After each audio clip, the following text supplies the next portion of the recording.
Hola, mi nombre es Johan Steven García Guzmán, en compañía de mi compañero Milan Salberco y Olga Parra. Vamos a presentarles la fase 2, profundización temática, de la carrera Ciencia Política, del curso Ética Pública y Control Social, a la docente Cindy Joana Acevedo. Debemos comenzar con el mayor caso de corrupción que se ha presentado en Colombia, el carrusel de la contratación. ¿Cómo comienza? El carrusel de la contratación comienza en la ciudad de Bogotá, en la cual en el año 2010, con la administración pública del alcalde Samuel Moreno Rojas, en la ciudad de Bogotá, se investiga la adjudicación de varios contratos a una sola empresa, en ese momento llamada Gran Sebastián, que luego se convertiría en el Grupo Nule. ¿Qué ocasionó? Debemos de saber que ocasionó dos cosas. Primero, los intereses de un excongresista de la República, Germán Olano, influyó para que estas obras de renovación, pero en especial la tercera fase de Transmilenio, se adjudicara a la Contrahistorial. Esta tercera fase del Transmilenio era la joya de la corona de las obras públicas de Bogotá, porque iba a ser el artífice del desarrollo urbano. Tenemos la segunda aclaración. Lamentablemente, la empresa Gran Sebastián resultó quebrada e inmediatamente no pudieron entregar la obra, generando 2 años de pérdida a la ciudad de Bogotá y la pérdida de 521 millones de dólares que hoy sigue pagando la ciudad. Ahora, ¿cuál fue la relación? El alcalde al ver esto, en conjunto con varios concejales de Bogotá, en conjunto con el Contralor, en conjunto con la Personería y en conjunto con varias entidades como el IDU, el Secretario de Salud, el contratistas del IDU y además su hermano Iván Moreno influyeron a que primero se adjudicara un carrusel que convirtiera a las entidades en un solo miembro y pudiera adjudicarse contratos al grupo nulo. ¿Qué pensamiento tiene el autor? El autor nos dice, se descubrió que más de 80.000 millones de pesos provenientes de anticipos de obras habrían sido desviados a otros intereses de dicho conglomerado, algo que causó gran indignación dentro de la opinión pública. Pues que vamos a ver esto. ¿Qué pasó? Al terminarse la obra de Gran Sebastián, se adjudica por enteramente opinión a la empresa empresarial Grupo Nuri, que no contaba con los fondos financieros ni administrativos suficientes y que se contaba en una pronta recesión y bancarrota. Ahora, se entregaron unos anticipos que la empresa Grupo Nuri desvió para sus manejos técnicos.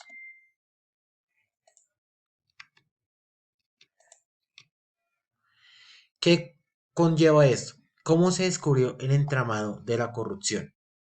Pues bien, el artífice y la pieza clave de este cartel de corrupción se vio reflejado el 2 de febrero del año 2011, en el cual se celebró un contrato mayoritario de 315 millones de pesos, en el cual se daba la potestad a un contratista para hacer las reparaciones de todas las vías de Bogotá, pero que en su momento Alejandro Botero, un contratista de bien, denunció ante la Contraloría, la Procuraduría y la Fiscalía que Julio Gómez y Emilio Tapia, contratistas encaminados y confabulados con el Grupo NUNE, se estaban apoderando de toda la adjudicación de las obras públicas en Bogotá, formando un monopolio en conjunto con los institutos y entes de control, Contraloría e IDU, y además de la asesoría de Leonardo Echeverri, asesor íntimo del alcalde Samuel Moreno Rojas,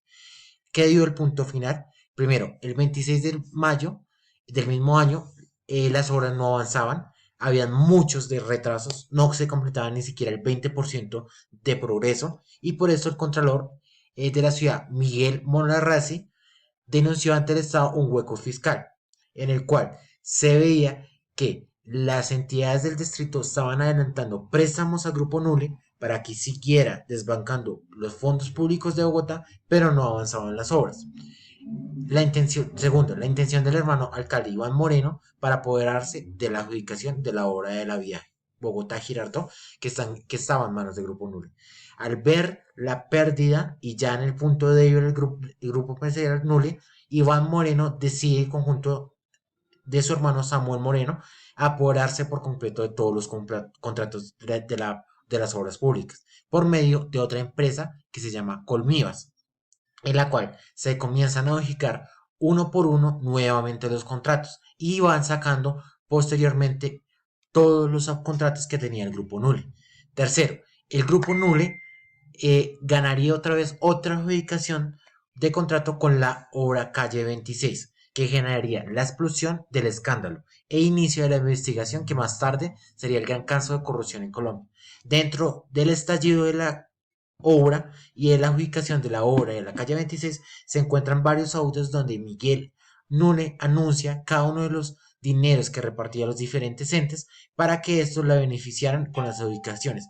Además de la preventiva y la adelantiva que tenían el grupo empresarial Nuli al ajustarse y ajustarse a cada uno de los contratos, teniendo en cuenta ya un previo aviso que las entidades le habían dado a este grupo empresarial para tener los requisitos mínimos para encajar a estos contratos. ¿Qué tenemos el pensamiento del autor? Alejandro Botero declaró que Molorrasi también pertenecía al cartel de la contratación. Según Botero, el control había negociado el beneficio del 2%, pues dentro de todos los entes en el cual se descubrió la llamada de Miguel Nune, se encontraba también el controlador Miguel Rusia, que también aceptó coimas de las obras públicas y el robo y la división de las empresas. Ahora, tenemos las faltas de la política anticorrupción en el caso. Debemos saber que hubieron dos fallos.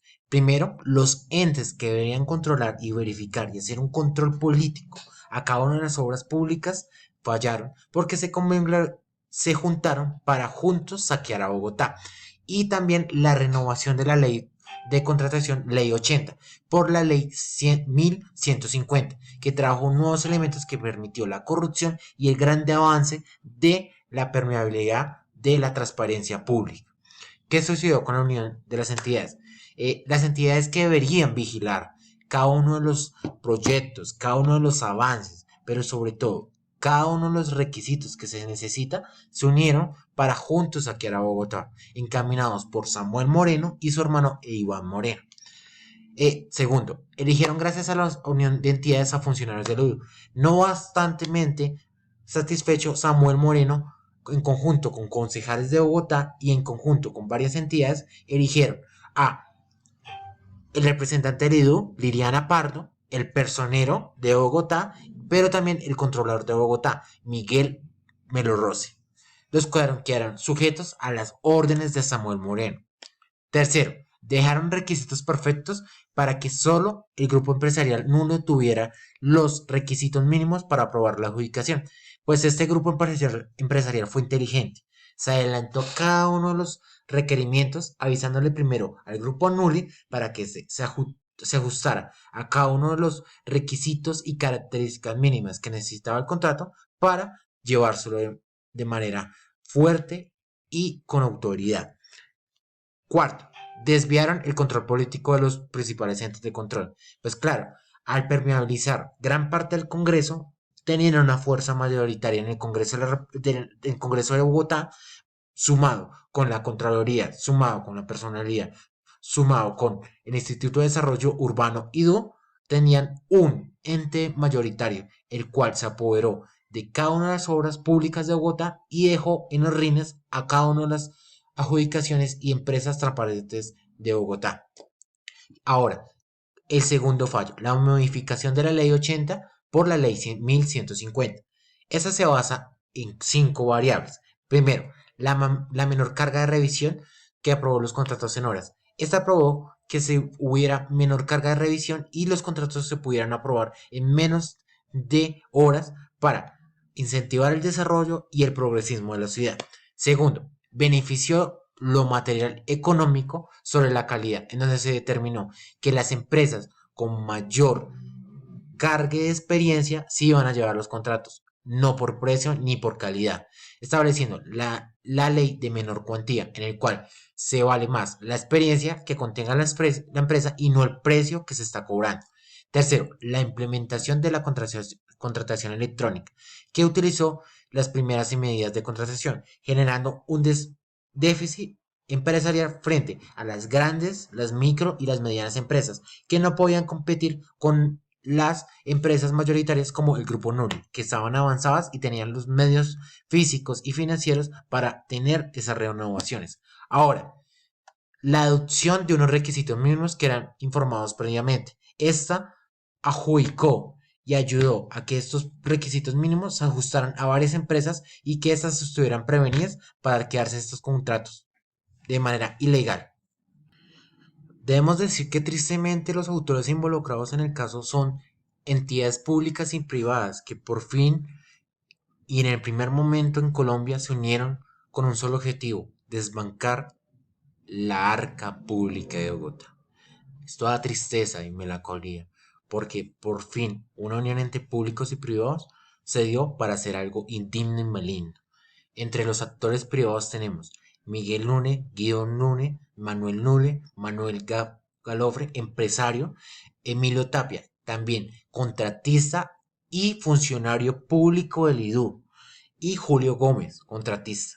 De entre los actores públicos tenemos al alcalde Samuel Moreno, el senador Iván Moreno, Germán Olano, el senador de la República, Hipólito Moreno, que irónicamente fue presidente del Consejo de Bogotá, Severo Correa, también congresista de Bogotá, la representante del Instituto de Desarrollo IDU, Liliana Pardo, que fue escogida a dedo, el Contralor de Bogotá, que se dejó ganar por la corrupción, Miguel Ángel Monrosi, y Carlos Silgado, el personal de Bogotá, y Héctor Zambrano, secretario de la Salud, que además de no solo robarse las obras públicas, también se llevaron varios contratos, de entre esos el cartel de las ambulancias, el cartel de las comidas escolares y también el cartel de las esterilizaciones y animales.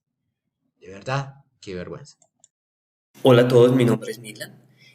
Pues vamos a hablar de un tema muy importante que es del carrusel de la contratación en Bogotá.